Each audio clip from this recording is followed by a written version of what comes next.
the State Department's spokesperson, Ned Price, noted that this was not the first time that Mr. Imran Khan has raised this issue, that he has been saying this for months now, that the United States conspired with forces within Pakistan to topple his government.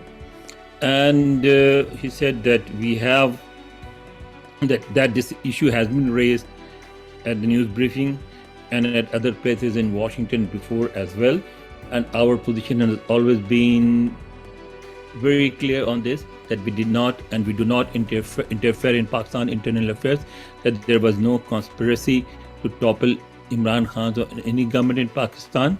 And we will continue to do the same we continue to reject such suggestions as baseless or incorrect. But the difference is that this time they used unusually strong words. In the past, they would always say that yes, we have seen those statements and that these statements are incorrect, and that we reject all allegations of involvement in Pakistan's domestic politics. But this time they used a stronger words. They said that they described it as propaganda against the United States. They said it was a disinformation campaign. It was a misinformation campaign. They used all three words. And they also said that Pakistan is an important US ally and they will not let anyone come between US and Pakistan relations and use baseless allegations to harm those relations. So this is the first time the State Department has indicated that it believes Imran Khan's statements are harming US relations with Pakistan, and that it will not let Mr. Khan do so. But does it mean that the United States is actually threatening Mr. Imran Khan? No, I don't think so. They are not threatening Mr. Imran Khan.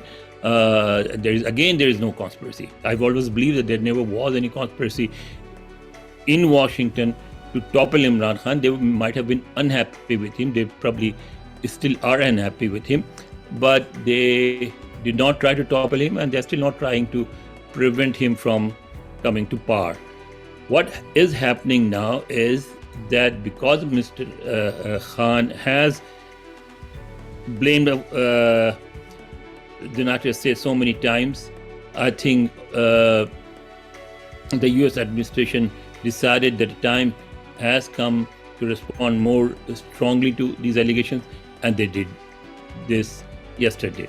But above all, Mr. Khan needs to reconsider his approach, needs to reconsider his position on this issue, whether there was a conspiracy or not. He should just stop talking about it. This was something that did a lot of damage to US-Pakistan relations, and if he continues repeating them, then the situation will get worse, and it will definitely harm Pakistan's relations with the United States. I think we have always known in Islamabad, people in Islamabad have always known that US interests in our region have shifted a little bit. Pakistan is also seen as a useful ally in the war against terrorism, and a useful ally in the power politics in that region. Pakistan is recognized as a country of 220 million people, which has nuclear weapons, which has borders with India, which has borders with China, which has borders with Iran, which has borders with Afghanistan. A country which has borders with such 3 or 4 sensitive countries cannot be ignored, and Washington knows that. But how the situation is different from what it used to be is that in the past, America was focused on the former Soviet Union and then on Russia. America saw the former Soviet Union as a main threat to its interests across the globe.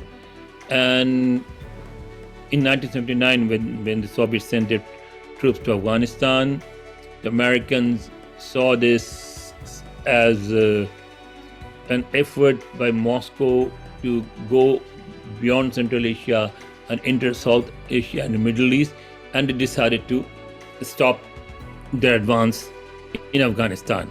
And when you naturally want to do such a thing, the first country that would come to your mind is Pakistan, because Pakistan had borders with Afghanistan. Pakistan is the largest Pashtun country in the world by population, and it has more Pashtuns than Afghanistan does. And also, the Pashtuns are a majority ethnic group in Afghanistan, and they have relatives on this side of the border, and the Pakistani Pashtuns have relatives on that side of the border. So obviously, Pakistan was a was a useful U.S. ally in the war against the Soviet. After the withdrawal of the Soviet Union on September 11, 2001, the 9/11 attacks happened, and that originated in Afghanistan. And Washington realized that it needs Pakistan's support again to fight terrorist groups and to stop them from spreading their influence across the Muslim world and from attacking the US homeland and US interests in Europe and elsewhere. But both wars are over. The Soviet Union has disintegrated. The war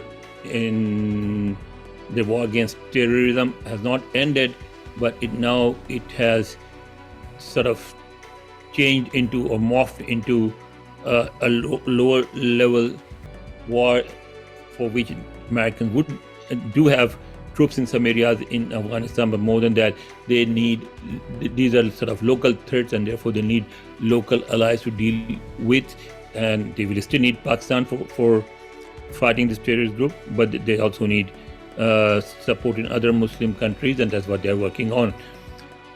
U.S. defense policy for 2022-23. And this policy now deals with the current defense or security threats to the United States. And now Americans see China as the number one threat, as this document makes clear. So now the game has shifted. The idea is to contain China. For that, the biggest ally in that region is India, not Pakistan. The American policymakers know that because of its conflicts with India, Pakistan sees China as sort of a key ally in containing Indian interests in the region.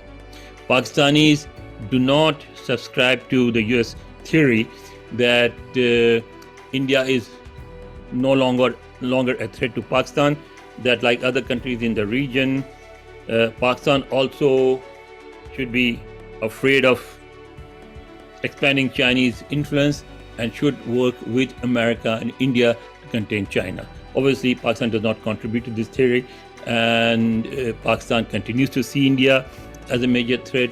And when you realize that, when you accept that, then obviously the only country that you are left with in that region, in South Asia, to stop China from further expanding its influence is India. And that is what the Americans want now, and that's why India has become so important for them. And as long as this conflict with China continues, India will continue to be a key military ally, a key trade partner, and a key democratic ally for the United States.